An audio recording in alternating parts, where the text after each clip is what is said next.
everyone. Hopefully we are doing great today. I will be doing ESPN draft steals for February and most of March. Funny story is I was going to do this yesterday on the 23rd, and they actually updated it today. So if that's why I have these arrows right here. As you can see, some of the players went down, not by much, but they did go down. Some of them went up, like VMart. And that was going to happen, of course, with VMart. He's injured. But these are draft steals. These are people who are ranked a little bit too low and that you can nab and have a huge advantage over your players. Like Carlos Gonzalez, if you can get him in the 4th, has first round. He has first round value if he's healthy, and who doesn't want to take a chance on a player who can return first round value in the 4th or 5th round?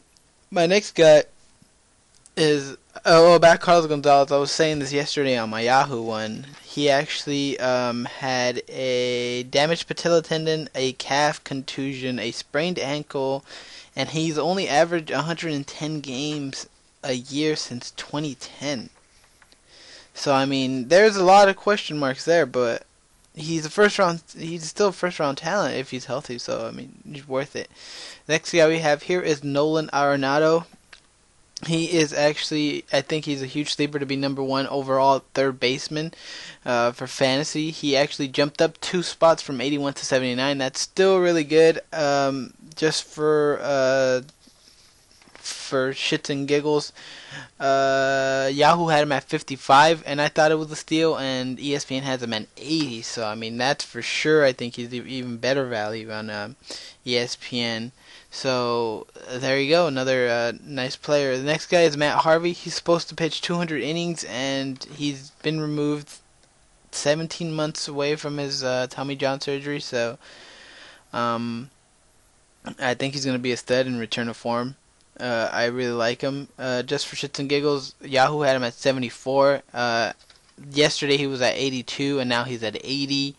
So there you go. He's even better value on ESPN. And this is kind of what I've noticed. ESPN's kind of ahead on some of the players. Like I would say like Altuve is a little bit higher on theirs, but they also have a lot of steals because of their aggregate rankings between everyone. The next guy we have is Votto. Votto's 91. He hasn't hit for much power, but at 91, it's hard to not want a Votto player. I mean, even if he doesn't really hit for power, he still gets on. He still has a good average, and he can bounce back and hit, in the teens to 20 home runs. And you never know. He might come back and hit 30. Who knows? He does play in a very good park.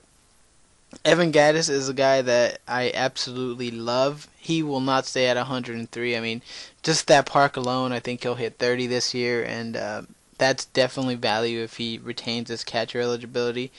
The next guy we have is Panda Pablo Sandoval. Kung Fu Panda went to Boston, and he's ranked 117th on Yahoo, on ESPN, I should say. On Yahoo, he was ranked. Do I have him in here? No, I guess I don't have him on I guess he was ranked okay, but I think he was ranked still in the 90s in Yahoo. Panda, I think he'll be a top 10 third baseman this year. I don't think he's going to be as good as Arenado, but he can probably give him a little run for his money, especially if he gets that right-handed stroke this year with that monster there. And he does go from a huge pitcher's park to a hitter's park, and the AL East has nothing but hitter's park, so that's got to be a plus, especially in New York, and he's also left-handed. My next guy is one of my favorite pitchers, is Alex Wood. He's kind of in sleeper land here at 126 after having a super good year last year on the same team. He's probably not gonna go to the bullpen this year like he did last year.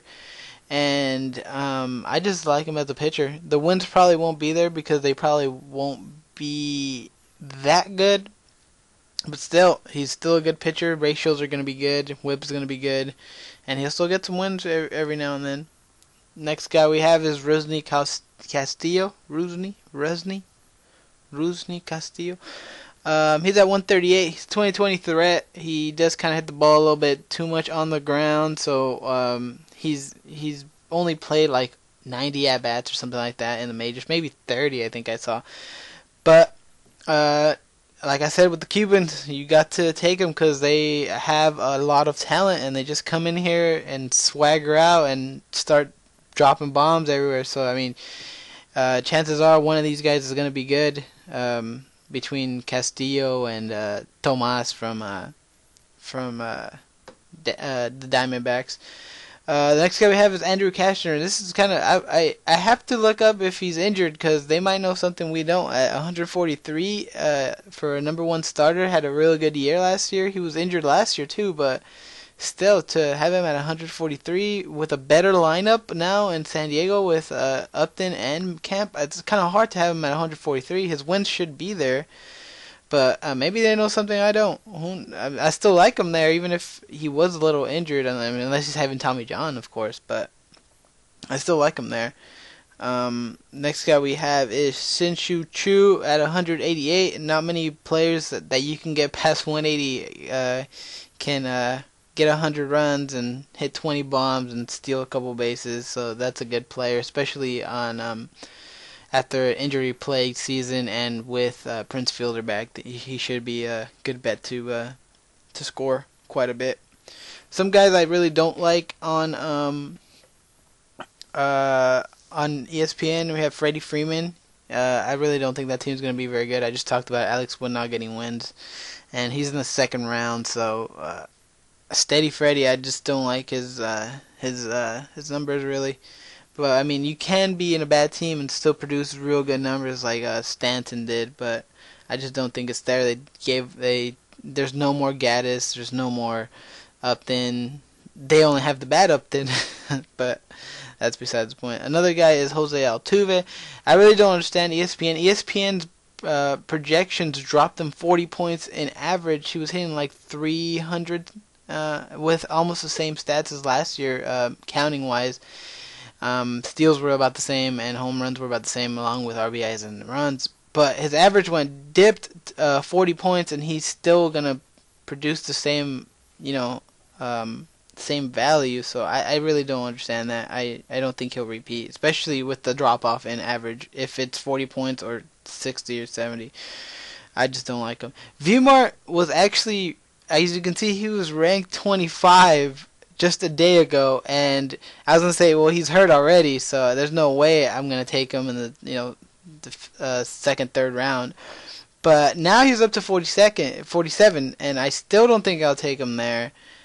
He's just old, he's hurt, but I mean he does DH, and of course my daily Billy Hamilton, I just don't like him. He's a category stud in stolen bases, and I just don't think that's good for players, especially in the outfield.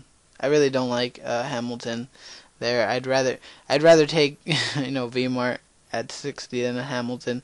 But those are the guys that I think are steals and a little bit too high. I will be doing this every month, or at least every time they update their rankings. I hope Yahoo didn't update the rankings because I just put up the video last night. I will be doing 2 more videos this week. I will be doing auction draft strategies and regular standard draft snake strategies. Thanks for subscribing. Thanks for watching the videos. I'm having a lot of fun with this. Yes. What else? What else should I say? Thanks so much for the support. Hopefully this gets a little bit better. And if there's any draft steals that I left out that you guys like, of course, comment. And don't forget to subscribe. Thank you very much. I will see you guys tomorrow.